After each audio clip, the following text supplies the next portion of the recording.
what I mean. Hey you guys, welcome back to my channel.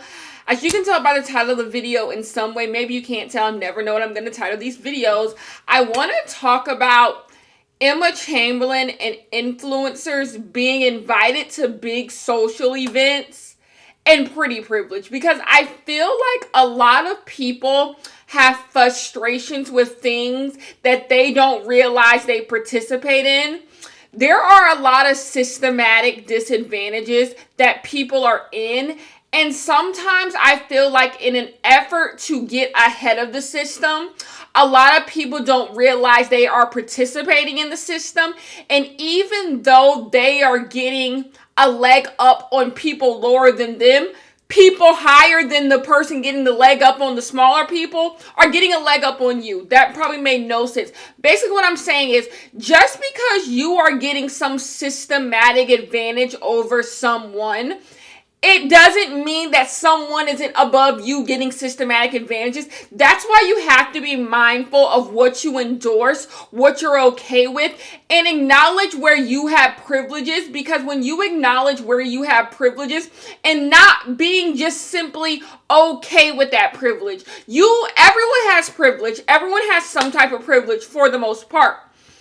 And you use your privilege. It's how we survive in this world. Using privilege is how we survive. The issue is when you're not able to empathize with other people who don't have your privileges. You still have to constantly do the work. You have to constantly do the work to dismantle the system that has you having those privileges. Because if you are a decent human being, it shouldn't matter to you that you have something in your life is good. And if you're not a decent human being, it should matter to you to dismantle the system, because someone's always going to be ahead of you in the system. Someone is always going to be more privileged than you. That's just on a regular basis, the everyday person, someone is more privileged than you. And I don't think, at least on my end, it doesn't sit right with me knowing people are getting advantages in life they don't necessarily deserve. Like, just because I was born this, and this, I don't have this. No one should be living like that. I don't sleep comfortably knowing my life is better than other people's just because I was born me. No, you should always care. Where does Emma Chamberlain come into this? Well, glad you asked. Emma Chamberlain got invited to Paris Fashion Week by Louis Vuitton. This is Emma Chamberlain's second time being invited to Paris Fashion Week by Louis Vuitton. Now, when I saw she was on Vogue, I felt nothing of it. When I saw she was at Paris Fashion Week by Louis Vuitton, I felt nothing of it, because that's what I expect. I expect people who look like Emma Chamberlain to get those type of opportunities. And I have always come out and said, things could be a lot worse. People who are Emma Chamberlain isn't bad. Emma Chamberlain, I don't believe, is a bad role model for children. I don't have anything negative to say about Emma Chamberlain. I think she's a stand-up kid. So it could be worse. There could be people who are a lot worse, who get the platform, who get the space that she occupies. But she's not, and she's in that space. So when I see her get things for Vogue, to be honest, if anything, I'm just proud of her. I'm proud that someone who was able to make that for themselves. But you have to be very conscious of the fact that Emma got into this space with a lot of privileges. Someone who looks like me would not be able to occupy the space she is occupying right now based on what she's been able to do, based on what she does. I would not be able to occupy that space. But I went over to Twitter. I think I'm going to get rid of Twitter. I think I'm going to get rid of Twitter. That's a thing I'm having with myself. I think I'm going to get rid of Twitter. I don't know. But I went over to Twitter and I saw that people were upset that Emma Chamberlain was invited to something, and influencers are invited to things, and they don't have the pedigree, so they didn't go to fashion school. Emma Chamberlain doesn't know anything about fashion. Emma Chamberlain doesn't know anything about Louis Vuitton. She doesn't know anything about anything that has anything to do with fashion, Vogue, Louis, and all that stuff. Therefore, she doesn't deserve to be there. Now, I saw that tweet on Twitter, and many people agreed, whatever. But I also saw a tweet on Twitter where someone said, I can't imagine not having pretty privilege. Sounds ghetto. Let me repeat. I can't imagine not having pretty privilege. Sounds ghetto. So both of those tweets exist. Regular degular people upset that Emma Chamberlain occupies space at the Louis Vuitton fashion show even though she doesn't have credentials. Fair enough. Another tweet exists. A bunch of pretty girls are happy about the fact that they get places in life because they are attractive. Regular pretty girls. So, this is where you find yourself in. You find yourself participating in a system, being proud of the fact that you participate in this system, being proud of the fact that you are at the hierarchy of a system, but also in the other tweet, the Emma Chamberlain tweet, you realize you're not actually at the hierarchy of this system, and the system is going to dupe you just like it duped everyone to get you on top. Am I making sense? We'll back it up. You're mad at Emma Chamberlain for being at the Louis Vuitton fashion show. Emma Chamberlain is at the Louis Vuitton fashion show because she appeases the systematic disadvantage that we are all at by not being what she is. Emma Chamberlain is white. Emma Chamberlain is young. Emma Chamberlain looks like most of the white kids in America.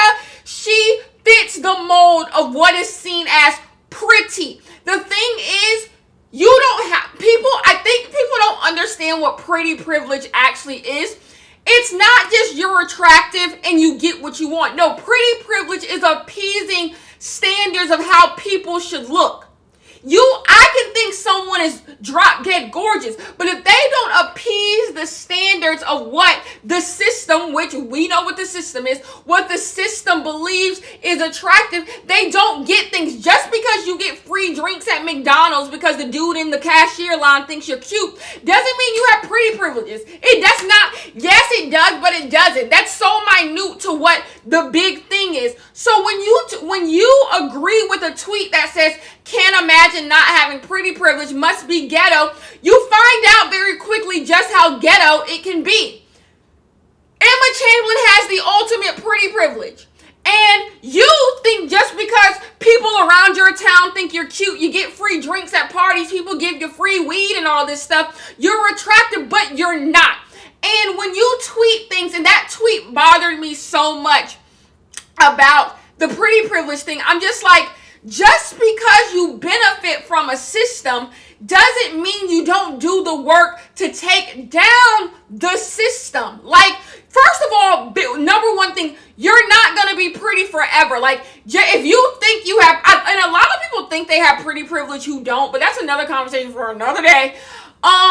Just because right now you benefit from being young and beautiful and people like you, you're not going to be young and beautiful forever. You're not going to be that girl for the entirety of your life. So why not, in the meantime, while you are benefiting from this system, try to dismantle this system? And for all the people, I see the same thing in the hypergamy conversation. So hypergamy, feeling like you need to date up.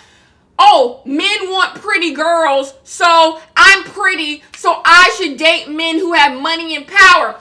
On the surface, that's why I say on the surface, these ideas make so much sense, I guess, to you guys. Like, I'm pretty. I'm going to use my attractiveness to get as far as I can. I'm this. I'm going to use that to get as far as I can. But the thing is, that crumbles. That completely crumbles because here's the thing.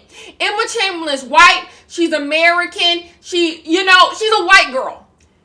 If you're not Emma Chamberlain, you won't get, and even Emma Chamberlain will find herself dealing with not being number one in the looks department. Like, if you're not always going to be number one, I don't even know how best I can put this. You're not always going to be number one. And when you're not, you're going to be upset like you guys are at the Emma Chamberlain thing. Both can exist. Emma Chamberlain, you can't be upset that Emma Chamberlain is occupying space just because she's pretty, white, and kids love her, which is the epitome of pretty privilege, being palatable to most people's beauty standards, which is what Emma Chamberlain is. You can't be upset with that, but also want to relish in your own pretty privilege. Both of them can exist. That is the problem with people feeling like they should constantly benefit from the things that put them at systematic advantages over other people. Then if you're going to do that, you can't be upset when it bites you in the behind, because it always will. Systematic disadvantages that you benefit from that can be taken away from you will always bite you in the behind, because someone will always be more privileged than you. That is what you guys found out. Emma Chamberlain holds more privilege than you do. She has money, she has clout, she has a platform. She has more privilege than you. She is more attractive to a Louis Vuitton. Emma Chamberlain is more attractive to have on the front row of their fashion show than someone in NYU fashion school. Like, it's clear. It is clear that Emma Chamberlain is the more attractive person to have sitting front row at a fashion show than you. Even though all the boys on campus may love you, you're learning very quick that your pretty privilege that you have when you're on the NYU campus doesn't hold up in bigger things. That is what you learn. You learn you are a big fish in a small pond. But the minute you go into a big pond, you don't matter. And that's what happens with a lot of people who subscribe to being okay with using their pretty privilege. We all have systematic advantages, and we get things, and we can't control that we get those things. But you can't sit here and make tweets like making other people who don't feel like they're attractive feel bad about the fact that they don't get your advantages. Like, you gotta recognize where you are benefiting from something and do the work to dismantle it. I'm not asking you to be Mother Teresa and say someone offer you a free drink and you just be like, no, I don't believe in the pretty privileges of the world. No, I'm not saying that. What I'm saying is you have to do the work. You can't gloat about the fact that everybody at the club give me drinks. When I go to McDonald's, I ain't got to pay for nothing. All this mess. And then be mad that Emma Chamberlain also benefits from heavy pretty privilege. They both can exist. And that's why I say a lot of you, I don't think, know what pretty privilege actually is. Privilege is a systematic advantage. That is what privilege is. When you are systematically put above other people. Emma Chamberlain is systematically put above other people simply when she was born. When she was born a white girl. But then take on top of that all the things she's created for herself in the platform. All of these things. The reason why she has such a platform. Pretty privilege has everything to do with that. And I think a lot of people are unaware just how much pretty privilege keeps you down and other people up. I would say the popular avenues on YouTube are not occupied with people who are the best at doing their job. For example, I do commentary. I'm probably not the best commentary person in the world. People who do makeup probably aren't the best at doing makeup. People who play video games aren't the best at playing video games. People who family vlogs aren't the best at being a family. But the thing is, palatableness. What do people want to look at? What do people want to see? That is how people become successful, by what people want to look at. Rarely do you see avenues where people are the height of what it is in their profession. Rarely do you see that. It's the privileges that they have that allow them to occupy certain spaces. And that's not right. It's not right that people systematically get to be at a higher level. But the thing is, if you're okay with your privilege, you can't be mad that other people are wilting theirs around. So when I saw everyone mad at Emma, I'm just like, y'all, you're wrong. You're going to have to be wrong until you sit back. And I see this a lot. Like I said with the hypergamy thing. I'm going to date men who want rich men. If they want pretty girls, I'm going to date them and this, that, and the third. You're not realizing that system is a system of oppression. That is what I don't think people understand. I can't endorse systems that allow people under you to be treated like trash. In order for rich men to date you because you're pretty, that means that there's some person who is deemed unattractive who has to work for everything they are getting. They have to get it from the ground up. And that's not okay. Just simply because you fit beauty standards. And then then if you're sitting here like, oh my gosh, that's not my problem. If you're Black, Latino, Asian, Hispanic, all those things, I got another thing for you. You already lose on the pretty privilege category. You already lose. If you are a minority and wherever you live, not even white people are the standard of beauty. That is still the truth. White people are the standard. Young white women are the standard of beauty amongst women, and young white men are the standard of beauty amongst young men. So, with that being said, if you don't fit into those two hierarchies of beauty, you will see very quickly just how ghetto pretty privilege can be, because you're not the epitome of it. So why would you work so hard to reinforce a system that will bite you one day? If you're dating these rich men to get up the hypergamy scale, to switch classes, what's going to happen when another rich woman comes? Like, it's not sustainable. These systems of oppression that aren't given to you by birth. So by birth, I mean like being white. Being white is privilege. You're always going to be white. You're always going to have privilege. But systems of pretty privilege, systems of things that will change. The pretty privilege changes. Everyone does not always keep their pretty privilege. So when your systematic advantage comes from you, something that can be given to you and taken away, this system comes from the way other people portray you. Why would you want to uphold that when you know it's going to fade? When you know it won't be there forever? Why would you not try to dismantle that? And I see people who claim to be woke who also participate in this, and I'm just like, this ain't that much different from white privilege. This ain't that much different than all the other privileges that y'all are upset about. It ain't that much different. When you're mad at Emma Chamberlain for being at Louis Vuitton fashion show, which is such a fickle thing to be upset about. It's such a fickle thing. Side note, they invite people who got clout. I'm sorry, NYU graduate fashion design major. You not bringing in the clicks. No one's going to go click on Louis Vuitton fashion show seeing you front row. I'm sorry, sis. That's why Emma Chamberlain was there. Let's be honest. So now you got to ask why she occupies that space to be there. And that's where the pre-privilege comes in. Come on. So it's just such a fickle thing to be upset about. Like, let the girl have something. Can people have something? Can people have something? Come on. Anyways. So yes, that's when I see that. I'm just like, you're mad that someone else is using their pretty privilege, but you was over here so gung-ho when you was getting free drinks at the club. And the thing is, I get it. You want to use your privilege. But what I'm saying is, both can't exist at the same time. You can't want to eradicate systems of oppression, but be very comfortable where you get your bread and butter, where your good favor comes in. Both, you can use good favor. That's the thing. I'm not asking you not to engage with your pretty privilege, but be aware. Try to eradicate things. Just be aware. Most of all, be aware. Be aware of privileges.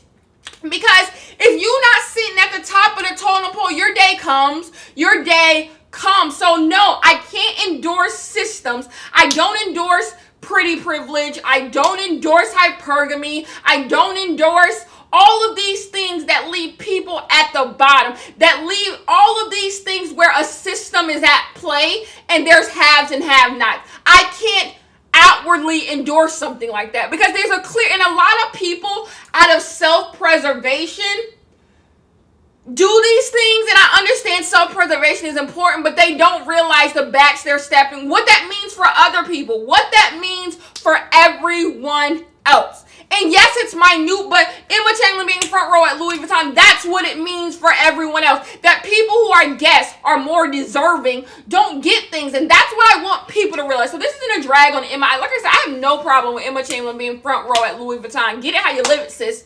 But what I'm saying is I want to open you guys' eyes up on, you see how things aren't that different. You see how things that you're upset about you're participating in. So the best thing would be to stop participating in these things, or stop perpetuating the idea that it's a sustainable lifestyle, because it's not.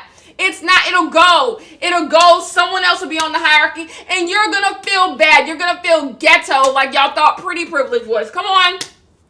Come on, do better. Do better. And a lot of y'all, like I said, aren't even actually participating in pretty privilege. Just a couple dudes like you. Pretty privilege is a system. Privilege is a system. It is a system that puts people on the top. And pretty privilege is based off of racism. So if you find yourself being black like me, talking about you got pretty privilege, girl, I'ma learn you a thing or two, okay? If you find yourself being a minority, talking about I got pretty privilege, life is gonna learn you a thing or two, okay? Oh, it's not, it runs out quick. It runs out quick. I promise you. Because it's a system that is built on other systems. It's built on racism. It's built on patriarchy. All of these things that you guys endorse are built on way more, y'all think it's all tongue-in-cheek, but they're built on way more volatile systems. Get what I'm saying? This video was all over the place, but I just wanted to come in on that because I'm just like, no, you're not a hypergamist. You can't be a hypergamist because that means you have to believe that you think it's patriarchy is okay. You have to be okay with participating in patriarchy. And no, I don't care what we're doing. You should never be okay with participating in patriarchy and outwardly endorsing the participation in patriarchy. No, you should not be okay with stepping on other women just so you can move up in classes. For men, no, that's not how we live. We don't get it like that. We don't do that to other women. We don't do that to other women. Okay? Come on. Anyways, I love you guys so much. I will see you guys in my next one. Bye-bye.